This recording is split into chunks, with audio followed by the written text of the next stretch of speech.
जय गुरुजी संगत जी। संगत जी, गुरुजी कहते हैं जीवन की सबसे महंगी वस्तु है आपका वर्तमान, जो एक बार चला गया तो फिर पूरी दुनिया की संपत्ति से भी हम उसे खरीद नहीं सकते। जो आज है उसको अच्छे से जी लो। कल किसने देखा है? जी भर के जो काम करना है कर लो।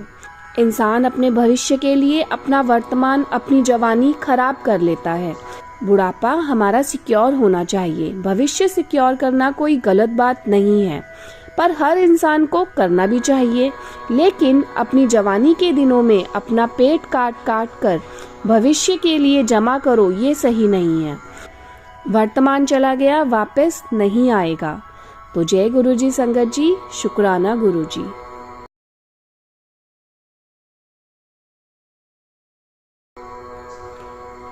जय गुरुजी संगत जी। संगत जी, गुरुजी कहते हैं आनंदित रहने की एक कला है।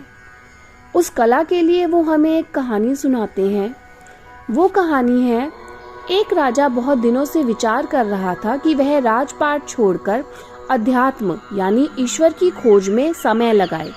राजा ने इस बारे में बहुत सोचा और फिर अपने गुरु को अपनी समस्याएं बताते हुए कहा कि उसे राज्य का कोई योग्य वारिस नहीं मिल पाया है। राजा का बच्चा छोटा है, इसलिए वह राजा बनने के लिए योग्य नहीं है। जब भी उसे कोई पात्र इंसान मिलेगा जिसमें राज्य संभालने के सारे गुण हों, तो वह राजपाट छोड़कर शेष जीवन अध्यात्म के लिए समर्पित कर देगा। गुरु ने कहा, राज्य की भागडोर मेरे हाथों में क्यों नहीं दे देते? क्या तुम्हें मुझसे ज्यादा पात्र, ज्यादा सक्षम कोई इंसान मिल सकता है? राजा ने कहा, मेरे राज्य को आपसे अच्छी तरह भला कौन संभाल सकता है? लीजिए, मैं इसी समय राज्य की बागडोर आपके हाथों में सौंप देता हूँ। गुरु ने पूछा, अब तुम क्या करोगे? राजा बोला, मैं राज्य के खजाने से थोड़े पैसे ले लूंगा, जिससे मेरा बाकी जीवन चल जाए। गुरु ने कहा, मगर अब खजाना तो मेरा है, मैं तुम्हें एक पैसा भी लेने नहीं दूंगा।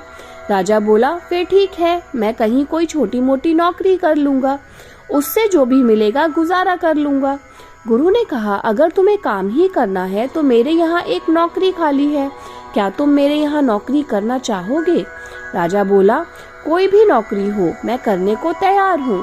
गुरु ने कहा, मेरे यहाँ राजा की नौकरी खाली है, मैं चाहता हूँ कि तुम मेरे लिए यह नौकरी करो और हर महीने राज्य के खजाने से अपनी तनख्वाह ले लो। 1 वर्ष बाद गुरु ने वापस लौटकर देखा कि राजा बहुत खुश था। अब तो दोनों ही काम हो रहे थे। जिस अध्यात्म के लिए राजपाट छोड़ना चाहता था वह भी चल रहा था और राज्य संभालने का काम भी अच्छी तरह चल रहा था। अब उसे कोई चिंता नहीं थी। क्या परिवर्तन हुआ? कुछ भी तो नहीं। राज्य वही, राजा वही, काम वही, बस दृष्टिकोण बदल गया। इसी तरह जीवन में अपना दृष्टिकोण बदले।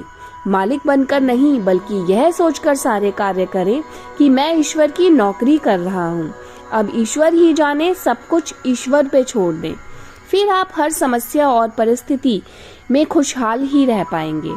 जो प्राप्त है पर्याप्त है, जिसका मन मस्त है उसके पास समस्त है। ओम शांति। सो जय गुरु जी। इस कहानी से हमें यह पता लगा कि हमें किसी भी चीज की टेंशन लेने की जरूरत नहीं है संगत जी। सब कुछ बस गुरुजी पे छोड़ दो, वो ही संभालेंगे। हम तो सिर्फ उनके नौकर हैं, उनके दास हैं। जो सेवा वो देंगे वो सेवा हम कर लेंगे।